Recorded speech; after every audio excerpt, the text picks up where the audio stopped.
తిరువళ్ళవారి దేశానికి తిరుకురలు అందించారు. తిరువళ్ళవారి దేశానికి తిరుకురలు అందించారు. పద్మా, ఏమిటి ఇక్కడ కూర్చొని చదువుతున్నావు? ఇంట్లో అక్క చదువుతోంది. అమ్మ ఆఫీస్కి వెళ్ళిందా? ఇంకా వెళ్ళలేదు. తిరువళ్ళవారి భార్య పేరు వాసవి. ఆవిడ బావిలోంచి నీళ్లు తోడుతున్నారు. అప్పుడు తిరువళ్ళవారు ఆవిడ్ని పిలిచారు. దుర్గా! వస్తున్నానండి. వాసవి పతివ్రత కావడం వల్ల తాడు నీళ్లలో పడిపోకుండా బకెట్ తోటి అలాగే ఉంది.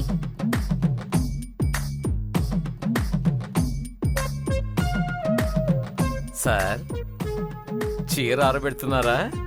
అవును. 4 కుటుంబాలున్న చోట మీ భార్య చీర ఇలా ఉతికి ఆరేస్తున్నారే, మీకు సిగ్గుగా లేదు? నీ భార్య చీర ఆరబెడుతున్నానా? సిగ్గెందుకు? చీర ఆమె సొంతం అయితే ఆమె నా సొంతం. నా ఉద్దేశంలో భార్య చీరను ఉతికి ఆరబెట్టని మొగుడే కాదు.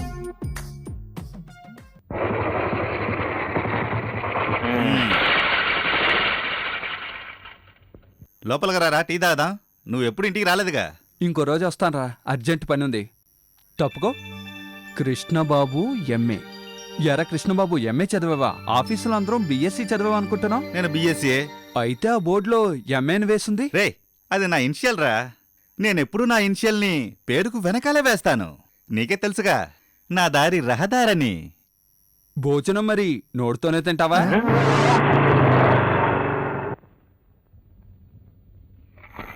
అక్క, ఎప్పుడొచ్చావు? బావగారు బావున్నారా? మేము 4 గంటలకే వచ్చాం.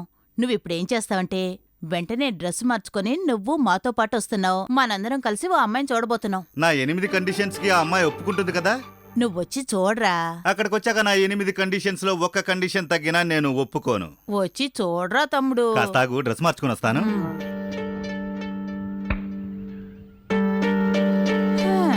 దుర్గా, మీ తమ్ముడు చాలా వెరైటీ. చూడు, షూని టేబుల్ పైన పెట్టాడు, పుస్తకాలేమో కింద పాడేశాడు. చాలా మొండివాడు. ఇదే రాజమండ్రిలో ఇటువైపు నువ్వు నేను కలిసి ఉంటున్నాం, ఆ పక్కన వాడుంటున్నాడు. ఏంటని అడిగితే అక్క ఇంట్లో ఉంటే అవమానమట. ఇంతవరకు ఎంతమందిని చూశాం? ఈ అమ్మాయి సరిపోదు, ఆ అమ్మాయి సరిపోదు అని అందరిని రిజెక్ట్ చేసి పాడేశాడు. ఇప్పుడు మనం చూడబోయే అమ్మాయికి వాడు చెప్పిన 8 నిబంధనల్లో 3 నిబంధనలు మాత్రమే వర్తిస్తాయి. ఒప్పుకుంటాడన్న నమ్మకం అస్సలే లేదు. బస్ ఛార్జీలు వేస్ట్. ఆ అమ్మాయి చక్కని చుక్క, చూడగానే ఒప్పుకుంటాడండి. నువ్వు నీ తమ్ముణ్ణి తక్కువ అంచనా వేస్తున్నావు. అక్క, నేను రెడీ. వెళదామా? షూలు తొడుక్కొనిరా నాన్నా. వేరే షూలు వేసుకోబోతున్నాను.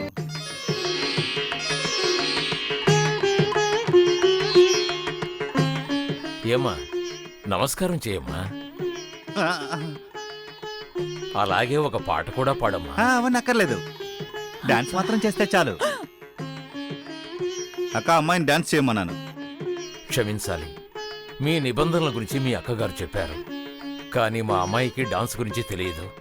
మా అమ్మాయి మీకు నచ్చిందని చెప్పండి, 6 నెలలు డాన్స్ నేర్పిస్తాను. అవునరా తమ్ముడు. మీ అమ్మాయికి డాన్స్ రాదని నాకు ముందే తెలుసుంటే నేను పెళ్లి చూపులుగా వచ్చావని కాదు. సార్, క్షమించండి, నా దారి రహదారి. మీరు ఇలాంటి వారని నాకు ముందే తెలిసుంటే నా కూతుర్ని మీ కాళ్ల మీద పడమని చెప్పుండేవాణ్ణి కాదు. ఏంటి? క్షమించాలి, నా దారి కూడా రహదారే. అక్క, బయలుదేరదాం.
మీరేం దిగులు పడకండి.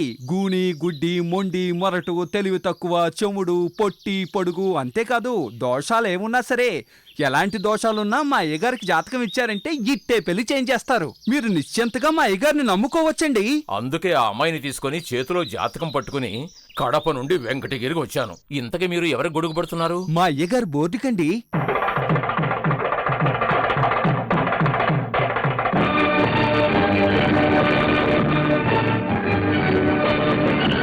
ఒరే కృష్ణబాబు, అసలు నీ మనసులో ఏమనుకుంటున్నావు? వరుసగా అమ్మాయిలు నుంచోబెట్టి ఈ అమ్మాయి ఎలా ఉంది, ఈ అమ్మాయి ఎలా ఉంది అనే స్వయంవరం అంతా ఇప్పుడు లేదు. ఇది కుటుంబం.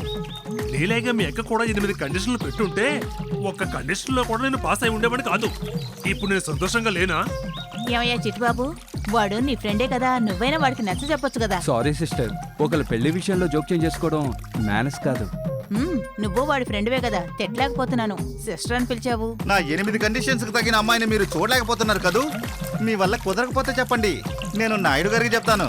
నాయుడు గారు నా కోసం ఏమైనా చేస్తారు.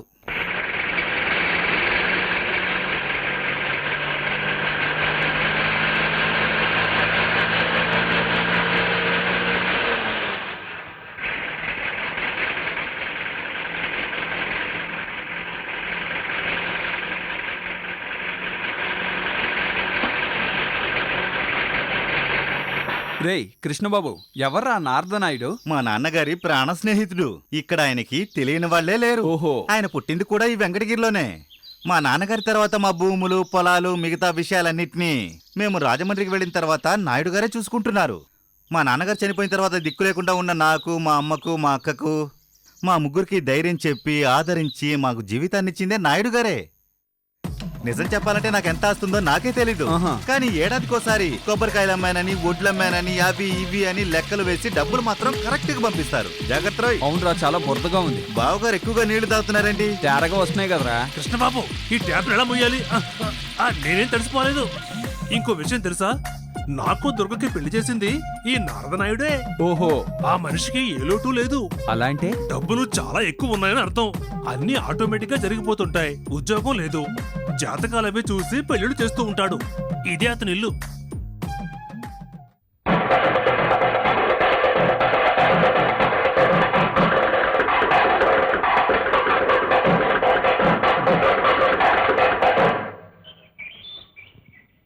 నాయుడు గారు, అరే రా కృష్ణబాబు, రా అల్లుడు, రా అల్లుడు. ఏమిటి అతిశయంగా ఉంది? పొలాన్ని చూడడానికి వచ్చారా, లేకపోతే లెక్కలు సరిగ్గా ఉన్నాయో లేదో చూడడానికి వచ్చారా? ఊరుకోండి సార్, మీ మీద ఎంత నమ్మకం లేకపోతే నా జీవితాన్ని మీ చేతుల్లో పెట్టడానికి వచ్చుంటాను. ఊరికే తమాషా కన్నా రా లోపలికి వెళ్ళి మాట్లాడుకుందాం. దుర్గ రాలేదా? ఏమిటి కమల కన్నా సమాధానం చెప్పవేంటి? దుర్గ రాలేదా? రాలేకపోయింది. కానీ మీతో ఓ విషయం చెప్పమంది. ఏమిటది? బాబుకి పిల్లని చూసి చూసి తనకు విసుగు వచ్చేసిందట. మిమ్మల్ని మంచి అమ్మాయిని చూసి తనకు పెళ్లి చేసేమని చెప్పింది. చేసేద్దామే. అబ్బాయి ఎవరు? చాలా స్టైల్ గా ఉన్నాడే. నా క్లోజ్ ఫ్రెండ్, పేరు చిట్టిబాబు. నమస్కారం సార్. మీ గురించి ఎంతో విన్నాను సార్. తప్పుగా ఏమీ వినలేదు కదా? భలేవారు సార్. Very good. ఎండలో పడి వచ్చారు, ముందు మజ్జిగ తాగండి. అంతేకాదు ఈ నైట్ ఇంట్లో టిఫిన్ చాలా బాగుంటుంది, అది కూడా తినండి. తర్వాత కృష్ణబాబు, నీ పొలాలు గట్రా చూసొద్దామా? దుర్గా కొబ్బరి తోటలో కొబ్బరి నీరు తాగుదామా? అల్లుడు ఇంకా మారలేదే. సరే కమలకన్నా, తను ఈ కాలపు కుర్రాడు. తనకు భార్యగా వచ్చే అమ్మాయి ఇలా ఉండాలని అనుకుంటున్నాడు. అందులో తప్పే ఉంది. నువ్వు కాసేపు నోరు మూసుకో. ఏరా కృష్ణబాబు, నువ్వేవో 8 కండిషన్లు పెట్టావే, ఏమిటవి? ఒక్కొక్కటి చెప్పు, వింటాను. కండిషన్ నంబర్ 1, చదువు. నేను బిఎస్సి తెలుసు. అందువల్ల నా కాబోయే వైఫ్ బిఎస్సి కంటే తక్కువే చదువు ఉండాలి. ఏం తప్పలేదు. ఇంటర్మీడియట్ చదివిన అమ్మాయిని చూద్దామా? ఇంటర్మీడియట్ చాలా తక్కువ సార్. నేను ఇంటర్మీడియట్ రా. మీరు ఆ కాలం ఇంటర్మీడియట్. కరెక్టే, ఆ కాలపు ఇంటర్మీడియట్ ఇప్పుడు ఎంఏకి సమానం. అందువల్ల అమ్మాయి బిఎస్సి అయి ఉండకూడదు, ఇంటర్మీడియట్ అయి ఉండకూడదు. బిఎస్సి ఫస్ట్ ఇయర్ లోనో లేక సెకండ్ ఇయర్ లోనో చదువు మానేసి ఉండాలి. కండిషన్ 1కే ఇలా షాక్ తింటే ఎలా? మిగతావి కూడా వినండి. విన్నాక జుట్టు పీక్కుంటారు. కండిషన్ నంబర్ 1A, ఆ అమ్మాయికి తప్పకుండా హిందీ తెలిసి ఉండాలి. ఆమెకు హిందీ తెలిసి ఉండాలా? ఎందుకని? మా ఆఫీసుకు సంబంధించిన బ్రాంచులు ఢిల్లీ, కల్కట్టా, బాంబేలో ఉన్నాయి. నన్ను అక్కడికి ట్రాన్స్ఫర్ చేసే అవకాశం ఉంది. అందువల్ల తను అక్కడికి వచ్చి హిందీ తెలియకుండా కష్టపడకూడదు. అందుకే. అయితే నీకు హిందీ తెలుసా? తెలీదు. మరి నువ్వెలా మేనేజ్ చేస్తావు? నేను ఆఫీస్కి వెళ్ళిపోతానుగా. ఆఫీస్ లో హిందీ మాట్లాడక్కర్లేదా? అక్కడున్న వాళ్ళకి ఇంగ్లీష్ తెలుసుగా. అయితే సరే, తను కూడా ఇంట్లో ఇంగ్లీష్ మాట్లాడుతుంది. ఇంట్లో ఉంటే పాలు వేసేవాళ్ళు, కూరగాయలు అమ్మే వాళ్ళతోనేగా మాట్లాడాలి. ఓ, వాళ్ళకి ఇంగ్లీష్ తెలీదా? అందువల్ల అమ్మాయికి హిందీ తెలిసి ఉండాలి. ఎలా ఉంది? Very good. ఎవరెవరికో డాక్టరేట్లు ఇచ్చేస్తున్నారు, నీకివ్వాలి. కండిషన్ నంబర్ 2, రాజమండ్రిలో దొంగ వాళ్ళు ఎక్కువైపోయారు. అదే దొంగల భయం అన్ని చోట్ల ఉంది కదా. రాత్రుళ్ళు కన్నం వేసి దొంగతనం చేస్తే పగలు కన్నం వేయకుండానే దొంగతనం చేస్తున్నారు. మీరు మాట్లాడేది రాజకీయం, నేను మాట్లాడేది నిజం. నిజానికి రాజకీయానికి ఎప్పటికీ సంబంధం ఉండదు. అది సరే. రాజమండ్రిలో పగలే ఇంట్లో చొరబడి దొంగతనం చేస్తారు. అందువల్ల నేను ఆఫీస్కి వెళ్ళాక ఇంట్లో ఎవరైనా దొంగ చొరబడితే వాడిని ఎదిరించి పోరాడే ధైర్యం ఉండాలి ఆ అమ్మాయికి. కండిషన్ నంబర్ 3, నేను చిట్టిబాబు చాలా బెస్ట్ ఫ్రెండ్స్. ఆ విషయం అందరికీ తెలుసు కదా. నువ్వు ప్యూర్ వెజిటేరియన్వి, వాడేమో నాన్ వెజిటేరియన్. ఊరుకోండి బావా, నాకు చిట్టిబాబుకు మధ్య ఒక ఒప్పందం ఉంది. వాడికి ముందు పెళ్ళయిందంటే వాడి పెళ్ళాం నాకు అన్నం పెట్టాలి, నాకు ముందు పెళ్ళయిందంటే నా పెళ్ళాం వాడికి అన్నం పెట్టాలి. చిట్టిబాబు నాన్ వెజిటేరియన్, నేను వెజిటేరియన్. సో నాకు రాబోయే పెళ్ళానికి నాన్ వెజ్ వండడం కూడా తెలిసుండాలి. అంటే అల్సేషన్ నుంచి ఆదిశేషుడు వరకు అన్నిటినీ వండడం రావాలి. Very good. కండిషన్ నంబర్ 4, అమ్మాయి నా కంటికి అందంగా ఉండాలి, కానీ మిగతా వాళ్ళ కంటికి అందంగా ఉండకూడదు. ఆగాగాగు, నన్ను కన్ఫ్యూజ్ చేసేస్తున్నావు. 4వ కండిషన్లోనే కన్ఫ్యూజనా? 8వ కండిషన్లో మెంటల్ హాస్పిటల్లో జాయిన్ అవ్వాల్సిందే. నువ్వు ఉండవయ్యా. కండిషన్ నంబర్ 5, నాకు మృదంగం వాయించడం తెలుసని మీకు తెలుసు. ఆ అమ్మాయి కూడా మృదంగం వాయించడం తెలుసుండాలా? లేదు, మృదంగం అని పేపర్లో రాసేది వాయిస్తే చాలు. కానీ ఏమిటి కానీ అర్థనా? నేను వాయించేదానికి తగ్గట్టుగా రాబోయే అమ్మాయికి డాన్స్ ఆడడం తెలిసుండాలి. అంతేకాదు సార్, ఆ. వీడు సంతోషంగా వాయించాడంటే ఆ అమ్మాయి సంతోషంగా నాట్యం చేయాలి. వీడు బాధగా వాయించాడంటే ఆ అమ్మాయి బాధగా నాట్యం చేయాలి. చచ్చింది పో. చచ్చినా ఆడాల్సిందే. కండిషన్ నంబర్ 6, ఏ కష్టం వచ్చినా ఆ అమ్మాయి కళ్ళల్లో కన్నీళ్లు రాకూడదు.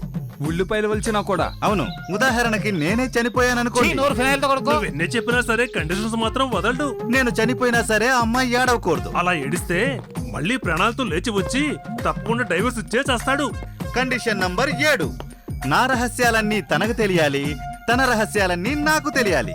కానీ మా ఇద్దరి మధ్య ఉన్న రహస్యాలు బయట ప్రపంచానికి తెలియకూడదు.